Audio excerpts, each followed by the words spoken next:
પ્રભુ ઈસુના જીવંત અને પવિત્ર ત્રિએક નામમાં વાલા ભાઈઓ અને બહેનો, આપ સર્વને લોગોસ બાઇબલ સ્ટડી તરફથી હું પ્રેમી સલામ પાઠવું છું.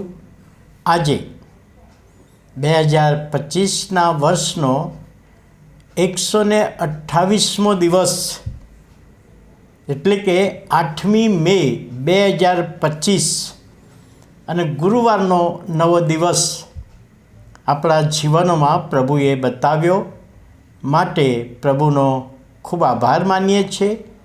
પ્રભુના નામને ધન્યવાદ આપીએ છીએ.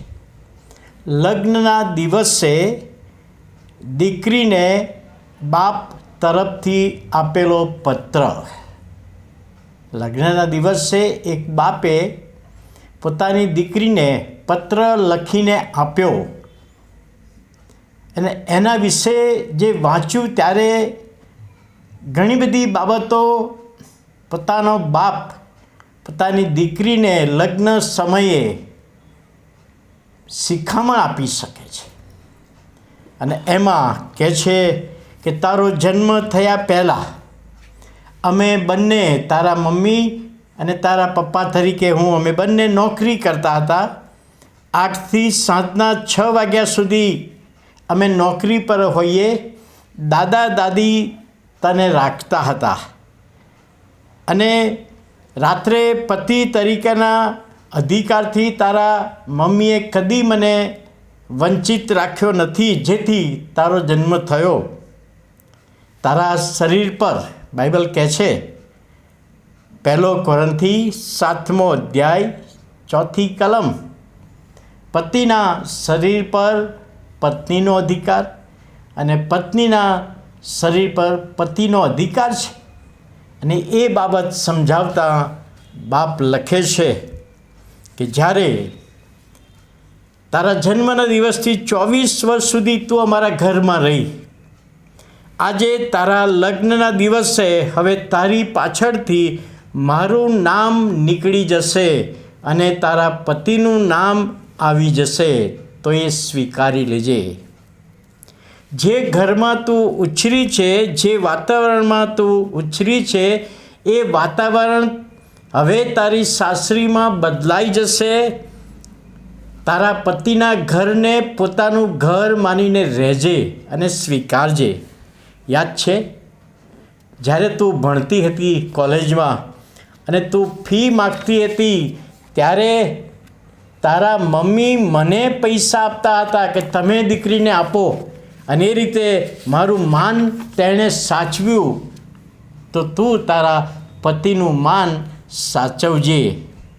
એક દિવસે મેં એક સ્ત્રીનો હાથ પકડ્યો અને તે વખતે તારા મમ્મી એ જોઈ ગયા. હું ઘરમાં આવતા બીતો હતો. જ્યારે ઘરમાં પાછો આવ્યો, બીતા ઘરમાં પગ મૂક્યો, ત્યારે શું મેં જોયું? મારું મનગમતું ભોજન તારા મમ્મીએ તૈયાર કર્યું હતું અને તારા મમ્મીએ કહ્યું કે હું તમને માફ કરું છું, જેના કારણે ફરીથી મેં કોઈના તરફ ખોટી દૃષ્ટિથી જોયું નથી, કોઈનો હાથ પકડ્યો નથી. એ તું યાદ રાખજે.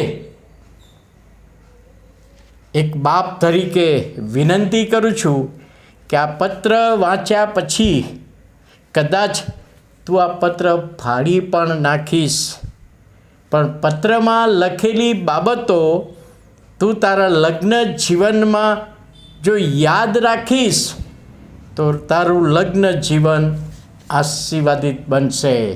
લિખિતન તારો બાપ. અને આ પત્ર જ્યારે વાંચ્યો ત્યારે મેં જોયું કે પત્રમાં દીકરીને જે શિખામણ આપી છે, એ શિખામણ આજના દિવસોમાં જરૂરની છે. માતા તરીકે શિખામણ આપવાની હોય, પિતા તરીકે શિખામણ આપવાની હોય, તો એમાં દીકરીને હંમેશા પ્રોત્સાહન જ આપવાનું છે. જે ઘરમાં દીકરીને વળાવવામાં આવે છે, એ ઘરમાં કદાચ તકલીફો પણ હોય, મુશ્કેલીઓ પણ હોય, પ્રશ્નો હોય, નાણાકીય ભીડ હોય, વધારે પડતું શ્રમ ને કામ હોય તો પણ એ બધી બાબતો સ્વીકારવાને માટે પોતાની દીકરીને હંમેશા હિંમત જ આપવાની છે, પ્રોત્સાહન જ આપવાનું છે. કદી દીકરીને પોતાના ઘરે રિસાઈને ના આવે એના માટે એને હિંમત આપવાની છે. અને જો આ બાબતો આજે આપણી બહેન કે દીકરી માટે કરીએ છીએ તો આપણી બહેન કે દીકરીનું લગ્ન જીવન પ્રભુમાં આશીર્વાદિત બને છે. અને આ પત્ર દ્વારા, આ શિક્ષણ દ્વારા આજના સમયમાં ઘણા બધા કુટુંબોમાં એનો આશીર્વાદ આપે એ જ આપણે પ્રભુને પ્રાર્થના કરીએ છીએ. પ્રાર્થના કરીએ. વાલા પ્રભુ, અમે તમારો આભાર માનીએ છીએ. લગ્ન બાંધનાર પ્રભુ તમે છો, જોડનાર પ્રભુ તમે છો, ચલાવનાર પ્રભુ તમે છો.